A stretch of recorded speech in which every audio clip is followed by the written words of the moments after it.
اس محبوب کا کمال دیکھ رہا ہوں، ایک جھوٹ چھڑوایا ہے تو رب کریم نے مجھے سارے تقوی عطا فرما دی۔ یہاں تو جھوٹ کے پلندے پیروں نے ڈیوٹیاں لگائی ہوئی ہیں مریدوں کی، جاؤ کرامتے بیان کرو، سناؤ، فیس بک پہ دو، جیڑے محرم راز حقیقت دے اور راز حقیقت کھول دے نہیں، اے جنہ ویکھیا نہیں ہو کرن گلاں، جنہ ویکھ لیا ہو تے بول دے ہی نہیں۔ یہ جھوٹ کا پلندہ لے کر کے تو پھر رہا ہے، اس کو سنبھال کے رکھ۔ سچائی انسان کو جوان رکھتی ہے، سچائی آدمی کو بڑا کرتی ہے، سچائی اس کے رشتے قائم رکھتی ہے۔ میرے نبی کریم علیہ السلام نے سچ کا درس دیا، سچی بات کا حکم کہا، فرمایا سچ بولو۔ حضرت مالک بن دینار رحمت اللہ علیہ ارشاد فرمایا کرتے تھے کہ سچائی اتنی بڑی چیز ہے کہ سچائی کو تو آگ نہیں جلاتی، فرمایا کرتے تھے سچائی کو تو مٹی نہیں کھاتی، فرمایا کرتے تھے سچائی کو تو دریا نہیں ڈبوتا۔ لوگوں نے پوچھا دلیل، فرمانے لگے میرا ایک دہریے سے مناظرہ ہو گیا، لوگ بہت سارے اکٹھے ہو گئے، جب بات ذرا آگے بڑھی تو دہریہ مانتا نہیں تھا، میں دلائل دیتا، وہ بھی مجھے دیتا۔ سادے لوگ بول پڑے، کہنے لگے حضرت جی ہم تھک گئے ہیں سن کے، رزلٹ بھی نکالے۔ تو فرماتے میں نے دہریے سے کہا چل رزلٹ نکال لیتے ہیں۔ آگ جلاتے ہیں، دونوں ہاتھ ڈالتے ہیں، جو سچا ہوگا بچ جائے گا، جو سچا ہوگا، فرماتے تھے سچائی کو آگ بھی نہیں جلاتی، جو سچا ہوگا بچ جائے گا اور جو جھوٹا ہوگا جل جائے گا۔ فرماتے ہیں آگ جلا لی، اب میں نے اسے کہا چل ہاتھ ڈال، تو وہ جھوٹا تھا، جھوٹ کے پیر کوئی نہیں ہوتے، وہ ہاتھ ہی نہیں آگے کرتا، ہاتھ ہی نہیں بڑھاتا۔ کہتے میں نے زبردستی پکڑ کے اس کا ہاتھ آگ میں کیا، کئی دیر تک آگ میں رکھا، نہ اس کا جلا نہ میرا جلا۔ کہتے باہر نکلا، لوگوں نے شور کر دیا یہ کیا ہے، میں نے عرض کی مولا نہ اس کا جلا نہ میرا۔ فرماتے عاطف غیب سے ندا آئی، مالک بن دینار سچے کے ہاتھ میں بھی جس کا ہاتھ ہو ہم اس کا بھی نہیں جلایا کرتے، سچے کے ہاتھ میں بھی جس کا ہاتھ ہو ہم اس کا بھی، تیرا ہاتھ اس نے پکڑا اور جلا دوں، کہا علیحدہ کر۔ کہتے ہیں میں نے کہا چل بھئی اب علیحدہ ڈال دیں، اور ڈرنے لگا، میں نے کہا یہ تو ڈالنا ہی پڑے گا۔ کہتے ہیں ہاتھ ڈالنا، اس کا جل گیا، میرا بچ گیا۔ تو لوگ کہنے لگے یہ کیا ہوا، تو میں نے کہا کچھ بھی نہیں ہوا، میرا کمال نہیں، میرا رب بھی سچا ہے، میرے رب کے وعدے بھی سچے ہیں، قرآن بھی سچا ہے، قرآن کے اعلان بھی سچے ہیں، محبوب بھی سچے ہیں اور محبوب کے فرمان بھی سچے۔ سچائیاں تو آگ میں ڈالے تو نہیں جلتی، ہم لوگ کیسے علیحدہ ہو جاتے۔ اور پھر میں نے عرض کی کہ کوئی فائدہ نہیں ہوتا لوگوں کا، بلا وجہ جھوٹ بولتے، جھوٹی خوابیں بیان کرتے، جھوٹے نظریات اور جھوٹی کہانیاں لوگ گھڑ کے بیان کرتے، آتے ہیں تو قصیدہ خوانی کرتے، بادشاہوں کے، پیروں کے، علماء کے قصیدے پڑھتے ہیں، آ کے ان کو کہتے ہیں کیا بات ہے، کیا بات نہ بھائی، وہ تعریف ہوتی نہیں جو منہ پہ کی جاتی، تعریف تو وہ ہوتی ہے جو تو کسی تیسری جگہ جا کے بیٹھ کے کرتا ہے۔ یہ میری بات یاد رکھنا، جو منہ پہ کی جاتی ہے وہ خوشامد ہوتی ہے۔ حضرت سیدنا عمر فاروق رضی اللہ تعالیٰ عنہ فرمایا کرتے تھے جو میری تعریف کرتا ہے میرا دل کرتا ہے کہ اس کے منہ میں مٹی ڈالوں۔ ہمارے ایک بزرگ تھے مولانا غلام علی اوکاڑوی صاحب رحمۃ اللہ علیہ، رات میں اوکاڑے میں تھا تو ان کی خوشبوئیں بڑی آ رہی تھی وہاں سے، تو ان کی جب کوئی تعریف کرتا تھا تو وہ اس دور میں ہم یہ نہیں نہ کہہ سکتے کسی کو کہ تیرے منہ میں مٹی ڈالوں، تو جب کوئی تعریف کرتا تھا تو وہ اپنے رنگ میں بولتے تھے، فرمایا کرتے دل کرتا ہے تیرے منہ میں میں خاک شفا ڈالوں، تیرے منہ میں مدینے کی خاکیں شفا ڈالوں۔ تو بندہ کہتا ہے کیا مطلب، کہنے لگے حضرت عمر مٹی کہا کرتے تھے نا تو میں کہہ نہیں سکتا کہیں تو ناراض نہ ہو جائے، تو منہ پہ تو خوش آمدید 2 منٹ آئے، اور پیر بھی چونکہ علماء بھی اللہ ماشاءاللہ میری طرح جو کہلواتے، وہ علماء مشائخ بڑے لوگ وہ تعریف کے اللہ تعالیٰ خیر کرے بڑے مزے ہوتے ہیں، تو تھوڑی دیر تعریف کرتا ہے، آنے والا کہتا ہے حضرت جی بلے بلے ساری رات اسی رہے ہو خواب ہے، یہ 2-3 تعریفیں سنو، اب میں گیا آپ جانے اور آپ کا کام جانے۔ او بھائی تعریف خالی کرتے رہنے کا کیا مطلب ہے، پیارا تو وہ ہوتا ہے جو مشن کا وارث ہوتا ہے، جو دست و بازو بنتا ہے، جو آگے بڑھتا ہے، جو دکھوں سکھوں میں دھوپ چھاؤں میں ساتھ ہوتا ہے۔ آ کے تعریف کرنا، کلادہ ملانا، نکل جانا، کئی دفعہ ساتھ رہنے والے تعریفیں نہیں کر پاتے، کوئی ضرورت بھی نہیں ہوتی، انہیں ضرورت بھی نہیں، اس لیے کہ وہ تعریف نہیں کر رہے، وہ عمل کر رہے، وہ نوکری کر رہے، وہ ڈیوٹی کر رہے، تو ہم تعریفوں کے پل باندھتے۔ ابا جی کی بھی کچھ لوگ میری تعریفیں کرتے ہیں، خدمت کوئی نہیں کرتے، صرف تعریف پہ گزارا کرتے، تعریف نہ کر، یہ جھوٹ کا پلندہ نہ باندھ۔ ایک بزرگ کی تحریر پڑھ رہا تھا، رات کو بڑا مزہ آیا، فرمانے لگے نبی پاک کے زمانے کے تو جانور بھی سچ بولتے تھے۔ کیا کہہ دیا میں، حضور کے زمانے کے کون، حضور کے زمانے کے تو جانور بھی سچ بولتے تھے، اور پھر انہوں نے دلیل کے طور پر کہا، کہنے لگے نبی کریم علیہ السلام گزر رہے تھے، سرور کائنات گزر رہے تھے صلی اللہ علیہ وسلم، ایک پہاڑی علاقے سے ایک آواز آئی، کسی پکارنے والے نے کہا یا رسول اللہ، گویا ان لفظوں میں کہا یا رسول اللہ ہے انظر حالنا۔ حضور نے پلٹ کے دیکھا تو ہرنی بندھی ہوئی تھی، ہرنی۔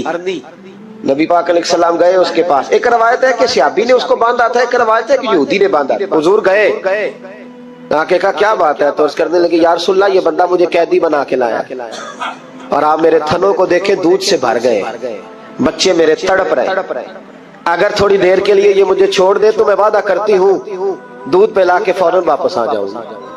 نبی پاک صلی اللہ علیہ وسلم نے یہودی سے کہا چھوڑ دو، اس نے کہا اگر نہ آئی تو، نبی پاک نے فرمایا یہ سچے سے وعدہ کر رہی ہے تو سچا کر کے دکھائے۔ حضور کے زمانے کے جانور یہ سچا وعدہ کر کے دکھائے۔ نبی پاک صلی اللہ علیہ وسلم نے اسے چھوڑ دیا، تو جانور کو جب آپ بندھے ہوئے کو چھوڑتے تو بڑی تیز دوڑتا، تو اتنی تیز دوڑی کہ جنگلوں کے اندر اور پہاڑوں میں گم ہو گئی، نظر ہی نہیں آ رہی کدھر گئی۔ جب وہ گم ہو گئی تو وہ یہودی کہنے لگا وہ تو غائب ہو گئی، اس طرح گئی ہے کہ لگتا ہی نہیں تھا پلٹ کے آئے گی، یہ نہیں آئے گی۔ محبوب نے فرمایا نہیں یہ ضرور آئے گی، یہ سچ کہہ کے گئی ہے، یہ لوٹے گی۔ وہ یہودی کہتا جب میں نے کہا نا نہیں آئے گی تو واہ میرے محبوب تیری شان پہ بھی قربان جائے، کیا انداز ہے۔ حضور چارپائی پہ اس کے پاس بیٹھ گئے، فرمایا چل میں بیٹھتا ہوں بطور گارنٹڈ کے، میں بیٹھتا ہوں، آئے گی تو میں جاؤں گا، یہی بیٹھا ہوں۔ وہ کہتے حضور بیٹھے رہے، شام ڈلنے لگی، میں نے کہا کوئی نہیں آئی، فرمایا فکر نہ کر آئے گی۔